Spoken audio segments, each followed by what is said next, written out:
Здравствуйте, уважаемые подписчики. Саламатсыздарбы, бизге биздин каналга жазылгандар.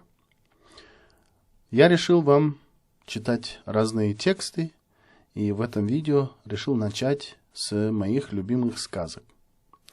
Мен сиздерге ар кандай орус тилиндеги тексттерди окуп берейин деп чечтим. Окуп анан котормосун, кээ бир сөздөрдүн, анан кээ бир эрежелерди талкуулап өтөбүз. Ар кандай текст окуйм, негизи өзүңөрдүн вы можете оставить свое мнение под видео и сказать, как вам понравилось такое видео, продолжать ли мне делать так. Вот. Өзүңүздөрдүн пикириңиздерди калтырып, ушундай видео жасасамбы, же жасабай эле койсомбу, ошону жазып кетсеңер болот. Ар түрдүү тексттерди окуп берем. В этом видео я решил начать со сказок, которые я любил читать в детстве. Жаштыгымда жакшы көргөн кыргыз элдик жомоктору жөнүндө жомокторун окуп берейин деп чечтим орус тилинде. Давайте начнем. Первая сказка — это Дыйканбай и великан. Биринчи мен бир аз окуп, анан которуп көрөбүз. Дыйканбай и великан. Великан деген дөө. Дыйканбай жана дөө. Было ли, не было, давным-давно жил охотник по имени Дыйканбай. Он не имел ни баранов, ни лошадей, только охота его кормила.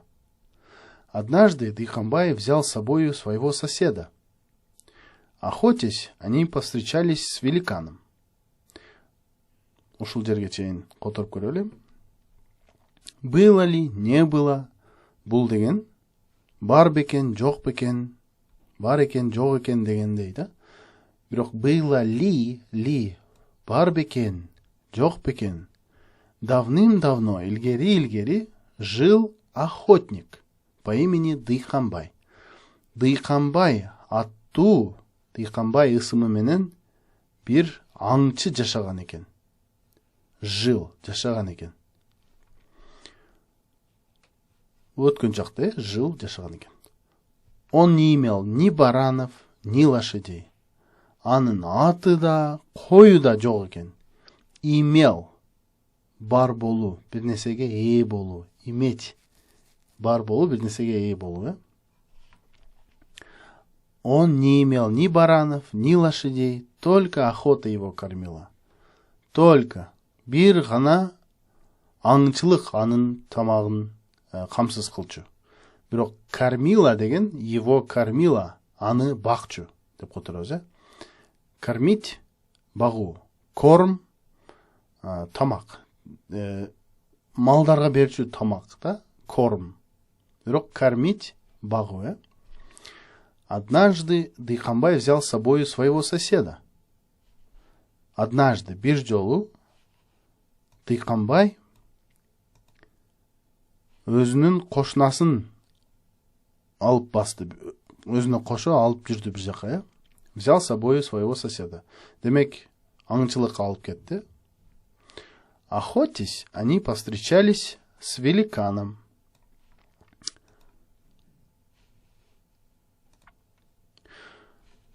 Охотясь, бир нерсе кылып атып, ошол аңчылык менен алектенип жатып, охотясь, ошол замат аңчылыкта жүрүп, алар повстречались, жолугушту.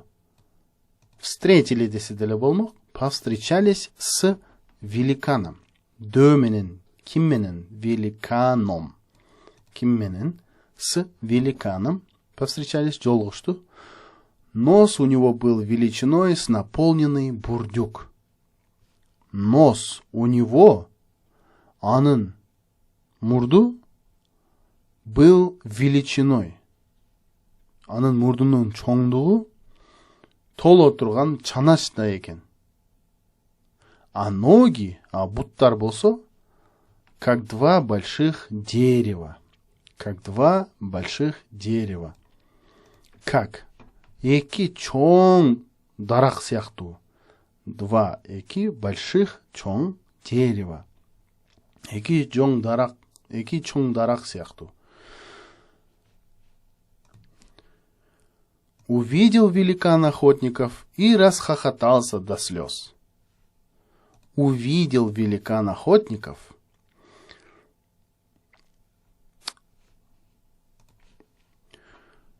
Дө аңчыларды көрді, жана көз жашы чыкканга чейин күлдү. Каткырбы? Расхохотался. Смеялся бул күлүү, а хохотать каткыруу. Жашы чыкканга чейин каткырды. Я смеялся, мен күлүп жаттым. Я расхохотался, аябай каткырып кирдим, расхохотался. Дыйканбай ответил тем же. Дыйканбай ответил тем же. Ответил деп атам, себеби бул о болгону менен а деп айтып атам, себеби буга басым түшкөн жок. Демек басым ушундай нерселерди мен сразу айтып кете берем да. Ответил. Ответил деген эмнеге ответил деген жокпуз, себеби буга басым түшкөн жок, Дыйканбай ответил тем же. Дыйканбай ошентип эле жооп берди. Демек ал дөө күлгөн болсо, Дыйканбай деле күлдү. Тем же. Ошону менен эле. Отвечать, жооп берүү. Удивился великан. Почему смеется человек? Удивился великан. Дөө таң калды. Удивляться таң калуу. Дөө таң калды. Человек, адам. Эмнеге адам күлүп атат? Деп таң калды дөө. Я смеюсь, потому что вы для меня пища и кровь для питья. А ты почему смеешься? Спросил он. Я смеюсь, потому что вы для меня пища и кровь для питья. Мен эмнеге күлүп атам? Мен күлүп жатканым себеби силер мага тамаксыңар, пища, и кровь, жана ичүү үчүн, для питья, ичүү үчүн кансыңар. А ты почему смеешься? А сен эмнеге күлүп атасың? А ты почему смеешься, да? Почему эмес? Биринчиден бул жерде баягы эле эреже, буга неме түшкөн жок, басым түшкөн жок. Ошондуктан па, мынол е тамгасына дагы басым түшкөн жок. Ошондуктан и, почему деп айтабыз. Почему деп уга түшүп атпайбы? Басым. Ошондуктан почему. Демек еге дагы басым түшпөсө, демек ал дагы не болот? Ал дагы и болуп калат. О а болот, е и болуп калат. Почему? А ты почему смеешься? Смеешься. Смеё деп мынонга чутат да, басым экинчи еге чутат. Демек мынол и болуп калат. А ты почему смеешься? А сен эмнеге күлүп атасың? Деп сурады ал. Спросил он. Спросил он. Спросил эмес, спросил. Балким кийинки видеолордо мен бул эрежелерге мындай деталда токтолбойм. Бул биринчи ушундай видео болгондуктан мен спросил деп айтып атам. Спросил, анан эмнеге андай экенин түшүндүрүп кетип атам. Дыйканбай расхохотался пуще прежнего и ответил. Дыйканбай расхохотался. Дыйканбай каткырып кирди. Каткырып кирди дегенди кошпой атпмынбы, каткирип деп. Каткырып кирип, пуще прежнего. Андан да 5 бетер. Буга чейинден караганда да 5 бетер каткырып кирип, жооп берди. Ответил.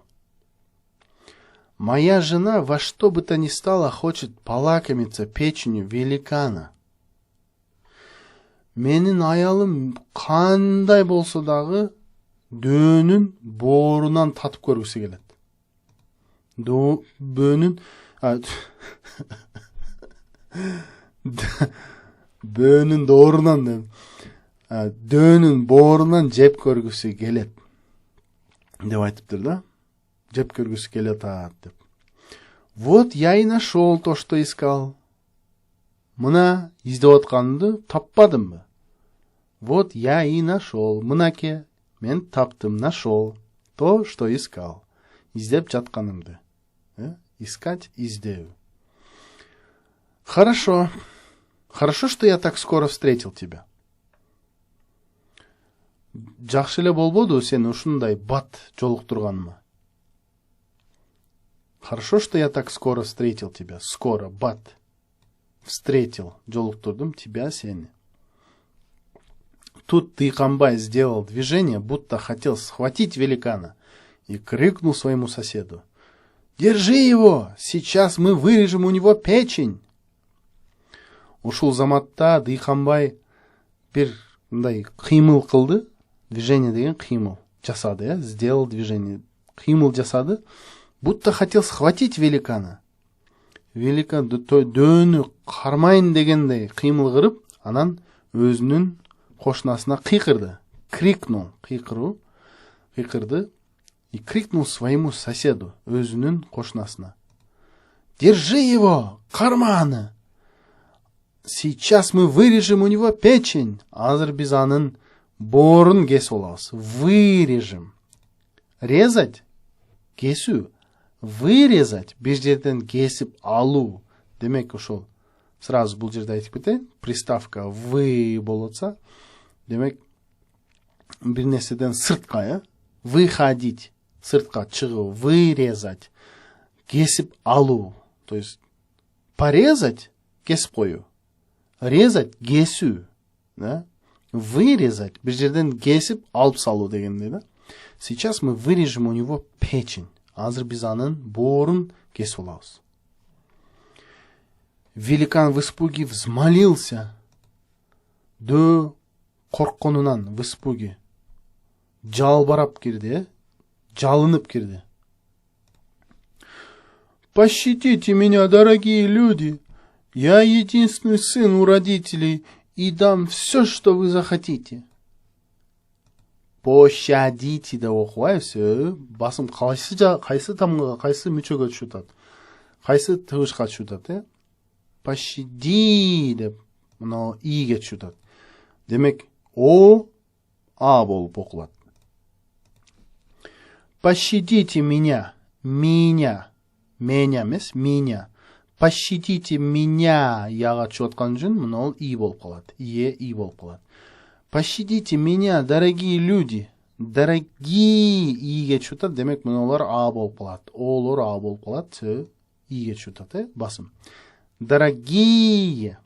Пощадите меня, дорогие люди. Кымбаттуу адамдар, мени кое бергиле. Пощадите. Мага ырайым кылгыла. Щадить деген ырайым кылуу, Я единственный, бул жерде да и. Един, ийге түшүп атат. Единственный, жалгыз, бир гана. Сын у родителей. Ата-энемдин жалгыз баласымын, жалгыз уулумун. И дам все, что вы захотите. Жана силер каалаганын баарын берем. Захотите, да? Захотите эмес. Заходите эмес. Заходите бул киргиле. А захотите эмнени келер чакта кааласаңар, эмнени каалайм десеңер, ошонун баарын берем деп атат. И высыпал перед Дыйканбаем кучу золота. Мына ол жерде зо деп ого түшүп атат, ошондуктан зо деп окуйбуз, зала дебейбиз. Себеби басым ого түшсө о деп эле окуйбуз. А мына ол а болуп окулуп калат. Золото. Көрдүңөрбү? Золото.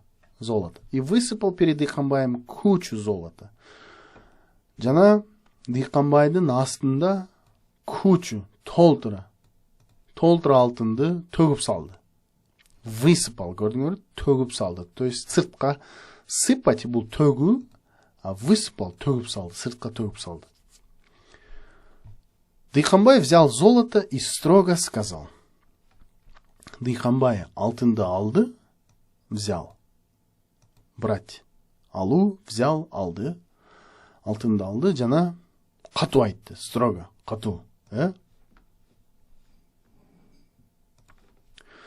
Ладно, золото твое я возьму. Макул. Сенин алтыныңды мен алайын. Мен алам. На первый раз тебя пощажу. потому что ты единственный сын у родителей. Биринчи жолусуна мен сени кой берейин, сага ырайымдуулук кылайын. Себеби сен ата энеңдин жалгыз баласы экенсиң, жалгыз уулу экенсиң. Баласы эмес, уулу, сын бул уулу, Но смотри, не нападай на беззащитных. Но смотри, бирок карагын. Беззащитный. Коргоосуз калган, же өзүн өзү коргой албаган. Өзүн өзү коргой албагандарга таштабагын. Не нападай. Теперь скажи, где нам найти другого великана? Эми айтчы. Башка дөөнү, другой великан. Другого великана.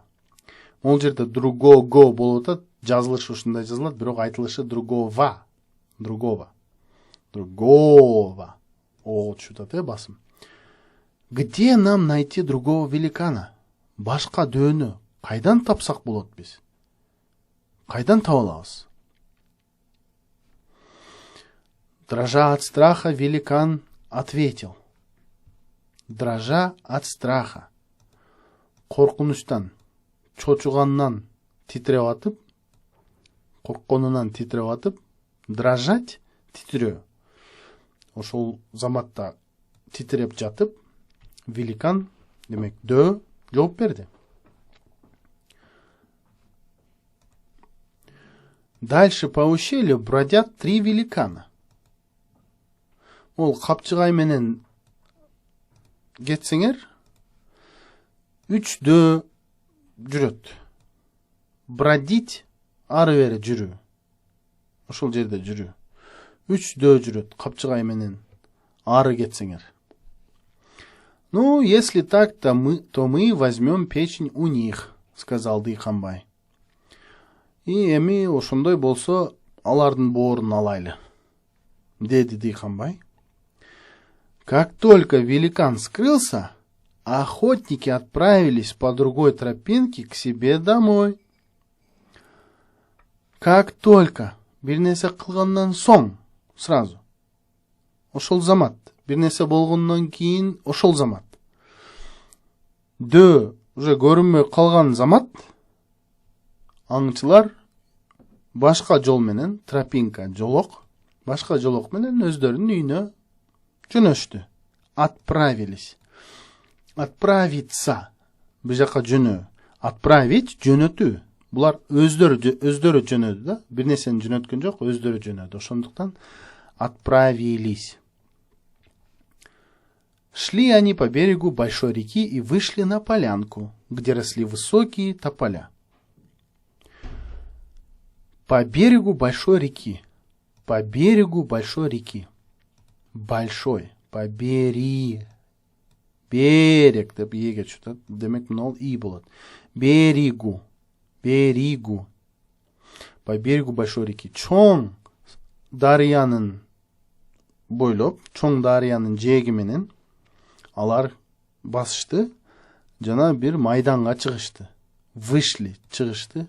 Баягы эле вы шли, бул кетип атышты, а вышли, чыгышты на полянку. Полянка бул майдан. Где росли высокие тополя. Теректер өсүп турган. Демек, теректер өсүп турган майданга чыгышты. Где росли, өсүп турган эле, высокие, бийик тополя. Теректер. В тени тополей горели очаги. В тени тополей горели очаги. Теректердин көлөкөсүндө очоктор күйүп жаткан эле. Очаги. Айтмакчы, мына очаг деген, ошол биздин тилден эле келген, очок деген сөздөн эле чыккан да. Очаг, аларда дагы очок. Демек, ошол теректердин көлөкөсүндө очоктор күйүп турду. На них варилось 40 котлов мяса, и 40 великанов сидели вокруг костров. На них, аларда, демек, очоктордо 40 казан эт кайнап жатты. Варилась. Кайнатылып жатты. Жана 40 ошол очокторду курчап отурушту. Сидели вокруг. Отурушту вокруг айланасында. Демек, ошол очоктун айланасында отурушту. Оттордун. Костер бул от. Ошол жердеги огонь башка. Огонь бул негизи эле жалпы эле от. Мындай күйүп турган от. А костер ошол жерде мындай күйүп турган, мисалы үчүн ошол жердеги от да. Охотникам негде было укрыться, и они быстро взобрались на вершину тополя. Аңчыларга бекинүүгө жай жок болчу.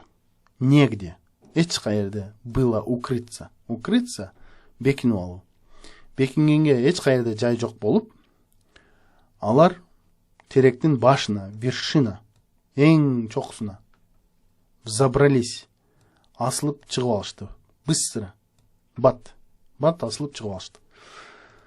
Дыйканбай притаился на верхней ветке, а его друг немного ниже. Дыйканбай притаился, бекинип алды. Өйдөңкү шагында, бутагында, на верхней, өйдөңкү, ветка, шаг. На верхней ветке, өйдөңкү шагында, а его друг, анын досу болсо, немного ниже, бираз ылдыйракта. Немного, бираз ниже, ылдыйракта.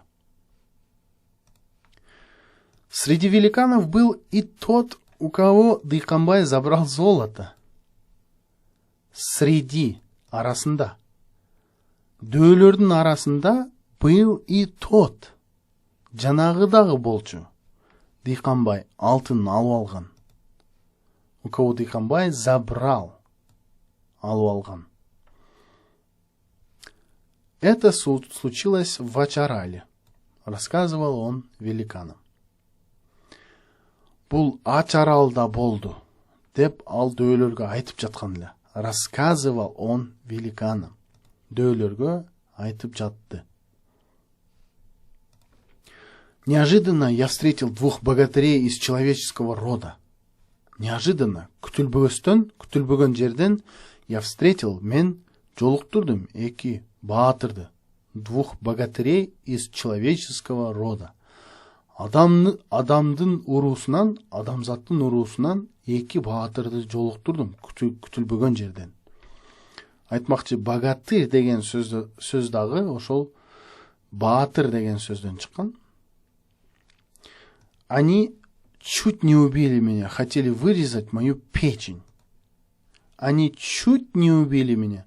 Демек, мени өлтүрүшүнө бир аз калды. Алардын мени өлтүрүп коюшуна бир аз калды. Хотели вырезать мою печень. Менин боорумду кесип алгысы келишти. Кесип алганды каалашты. С трудом откупился я золотом. С трудом, мээнет менен, арам, кыйналып, с трудом. Мисалы үчүн, я с трудом закончил домашнее задание. Мен үй тапшырмасына араң бүтүрдүм, аябай кыйналып бүтүрдүм, мээнет менен бүтүрдүм. С трудом откупился. Сатып откупился деген мындай бир нерсени төлөп анан кутулуп кеттим деп атат. Кутулуп кеттим. Ушул араң кутулуп кеттим, алтын менен кутулуп кеттим деп жатат. Они с неохотой отпустили меня и пошли вверх по ущелью искать другого великана. С неохотой деген каалоосу жок. Алар мени каалоосу жок кой беришти. Отпустили, мени кой беришти. Жана капчыгай менен өйдө кетишти. Пошли вверх по ущелью искать другого великана. Башка дөөнү издөөгө. А я поспешил к вам, чтобы предупредить об опасности. А мен болсо силерге шашып келдим. Мындай коопчулук жөнүндө айтып койгону. Чтобы предупредить, алдын ала айтып койгону. Предупредить. Об опасности. Эмне жөнүндө? Об жөнүндө, коопчулук жөнүндө. Нам всем надо быть настороже. Биз баарыбыз сак болушубуз керек. Биз баарыбыз сергек болушубуз керек. ар жак бер жакты карап турушубуз керек дегенди билдирет. Настороже. Сторож деген билебиз, бул кароол, бир нерсени кароолу. Настороже. Бир нерсени, бир нерсеге сергек болуу, байкап туруу. Нам всем надо быть настороже. Среди великанов был огромный одноглазый великан-повелитель. Среди великанов, дөөлөрдүн арасында, был, бар экен, болчу экен, огромный, аябай чоң, одноглазый, бир көздүү великан-повелитель. Дөө башкарма дейбизби же дөө башкаруучу дейбизби? Если так, сказал он, то они должны иметь могучую силу и ловкость. Эгер андай болсо, если так, эгер андай болсо, деп айтты ал. Аларда могучая, аябай, күчү жана шамдагайлыгы болуш керек, болсо керек, деп айтыптыр да. Я слыхал, что человек, хотя и маленького роста, но очень умен, и нам действительно надо остерегаться. Я слыхал, мен укчелем, адам кичинекей бою менен боюна карабастан, хотя и маленького роста, кичинекей бойлуу болгону менен аябай акылдуу. Действительно, бизге чын эле абайлаш керек, этият болушубуз керек. Надо остерегаться, надо керек. Тут друг Дыйканбая свалился с ветки и упал среди великанов. Ушул замат Дыйканбайдын досу шактан жыгылып түшүп, дөөлөрдүн арасына түштү. Увидел это Дыйканбай и тотчас же крикнул сверху. Муну Дыйканбай көрүп, ошол замат тотчас же сверху өйдөдөн кыйкырды. Держи одноглазого! Держи одноглазого деген эмес, глазова деп окуйбуз. Держи одноглазого. Бир көздүүнү карма. Первым убивай его. Биринчи ошону өлтүр. Убивай, өлтүр. Великаны в ужасе разбежались в разные стороны. Дөөлөрдүн үрөйү учуп, в ужасе разбежались. Ар каяка, в разные стороны, ар каяка качып кетишти, разбежались. А Дыйканбай и его друг благополучно вернулись домой с полным мешком золота. Дыйканбай жана анын досу эсен-аман, благополучно, эсен-аман вернулись домой. Үйгө кайтып келишти с полным мешком золота. Полный деген толук. Мешком золота. Мешком деп айтып атам. Себеби ого чутат да, мешком золота. Бир кап толо алтын менен. Пожалуйста, дайте знать, как вам вот такие тексты. Я буду читать сказки, возможно, какие-то новости, интересные какие-то статьи. И вот так будем разбирать. Ушинтип ар кандай тексттерди, балким интернетте кызыктуу макалаларды ушинтип окуйм деп жатам. Өзүңүздөрдүн пикириңиздерди калтырыңыздар.